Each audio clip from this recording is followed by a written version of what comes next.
and welcome to episode 4 of Vinnicombe's Garage. Now, I might be sitting in the truck, but this is actually a Cutlass episode. I'm realizing that I'm actually not that great at talking about what I'm doing in these episodes, so you're going to have to sit here and listen to me for just a minute. When I bought the 72 Cutlass, there was actually a parts car there with it that the previous owner offered to me as well.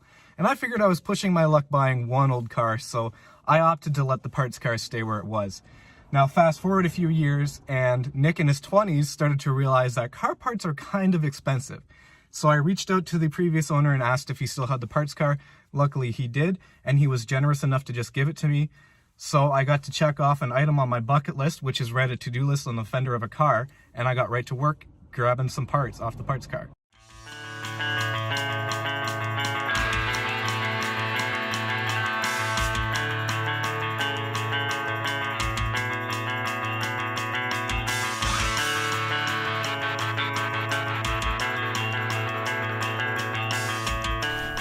So I want all the trim off of it.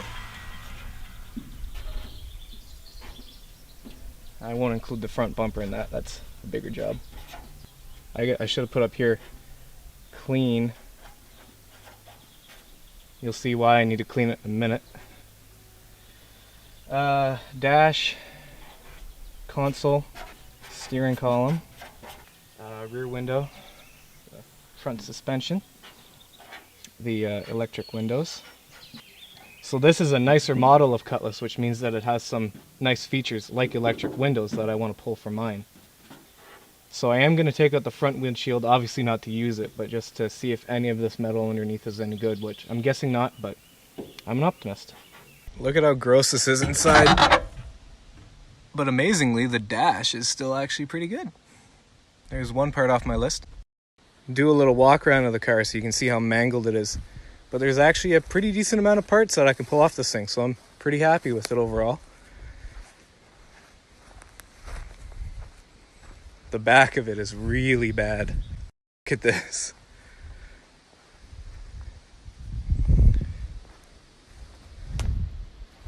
But it'll provide me some much needed parts for the yellow Cutlass.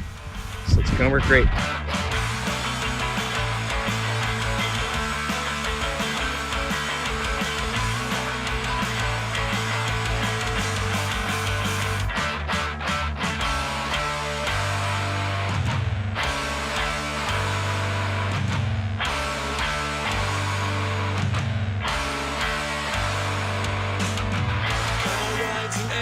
Ballrooms, corner to corner, ear to ear, smile to drag me into a blissful beginning that ended quicker than I'd hoped.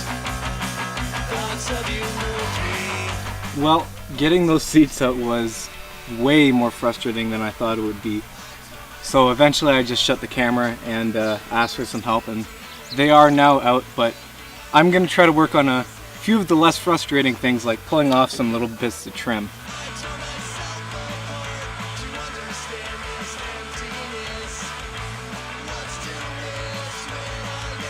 Hey, what's going on? How come I'm up here in this little box? Well, I have a very exciting announcement. Vinnicombe's Garage officially has its first ever sponsor. So a huge thank you to Canadian Tire Godrich. They are now sponsoring the show. And let me tell you, you would be hard-pressed to find a tool in my shop that I did not buy at Canadian Tire. There have been many parts runs for both the Cutlass and the truck to Canadian Tire Godrich, and I am very excited to be welcoming them to the show as our very first sponsor. This month they wanted to highlight that they are now carrying the line of Chemical Guys products. Now when they told me about this stuff, I was pretty intrigued, so I went and bought these two with my own money, and I'm pretty impressed. The first thing I picked up was this bottle of Black Frost frost-fueled fragrance. I love this car, but it sits outside in the shop, and working in there sometimes, it's a little funky. Couple sprays of this, and I can get right back to work. I also picked up this interior quick detailer. Now I was going to test this on all the coffee that I spilled in my Hyundai, but it's raining outside and I don't want to get my camera wet. So I decided to try it out on my muddy ATV, and this cleaned it up really nice. So the next time you're in Canadian Tire Godrich and you're looking for some car cleaning products, definitely check out the Chemical Guys products that they now have.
can't quite remember how long it's been since I've worked on the parts car, or even what I pulled off at last.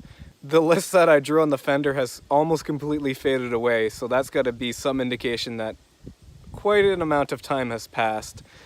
I basically ended up deciding that any of the parts that I didn't take off of it that I kind of wanted are just going to be too much hassle for what it's worth. I think the last thing I really wanted off of it was the suspension, but the front of the car is so low to the ground that you can't really get a jack on it, and really I should probably replace the suspension components anyway that are on my car. But at the end of the day, I did get quite a few good parts off of it. I'm really happy with that front bumper. The one that was on my car, the chrome was peeling off, and surprisingly this one's pretty good. There's a handful of parts that I wanted to get off of it that I couldn't just because they weren't any good. But there was also quite a few parts that I wasn't expecting to be good. So all in all, I'm really happy with what I was able to get from the parts car here. But it's time to get it out of the yards. So I've got a truck coming to take it to a salvage yard soon, and that'll be it for the parts car episode.